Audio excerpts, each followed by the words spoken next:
Assalomu alaykum ustoz. Alaykum assalom. Yaxshimisiz? Rahmat. Keling, o'tiring ustoz. Xo'sh. Bismillahirrohmanirrohim.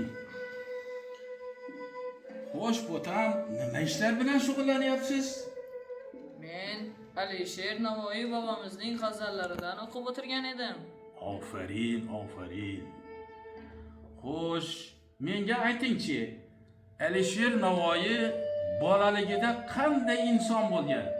Alisher Navoiy bobomiz yoshligida juda aqlli va zukko inson bo'lgan. Ofarin, ofarin. Yana bitta savol sizga, bo'tam.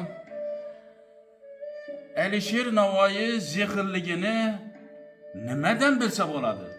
Chunki Alisher Navoiy bobomiz yoshligida juda ko'p g'azallar va juda ko'p asarlarni yozgan. Ha, barakalla, barakalla bo'tam. Endi aytingchi, menga bir Alisher Navoiy bobomizning g'azallaridan birontasini hirgoyi qilib bera olasizmi? Xo'p bo'ladi ustoz. Qani eshitaylik bo'lmasa. Kecha kelgundir deb on ul sarvi gulru kelmadi. Ko'zlarimga kecha tong otguncha uyqu kelmadi. Lahza chiqdim-u, chekdim yo'lida intizor. Keldi jon og'zimga-yu, ul shahibadxo kelmadi. Ofarin, ofarin, tasanno. Siz bo'tam, mana shu izlanishdan davom qiling. Xudo xolasa, ajabmas, Alisher Navoiy bobomizga o'xshab ko'plab g'azallarni, ko'plab she'rlarni hirgoyi qilasiz.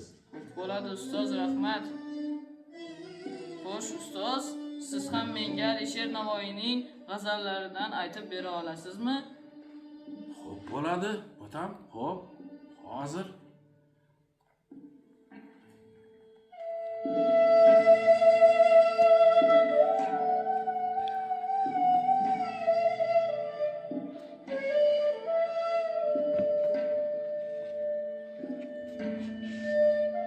Mehr ko'p ko'rgizdim, ammo mehriboni topmadim. Jon basi qildim fido, oromi joni topmadim. G'am bilan jonimga yetdim, g'amgusori ko'rmadim. Hajr ila dil xasta bo'ldim, dilistoni topmadim.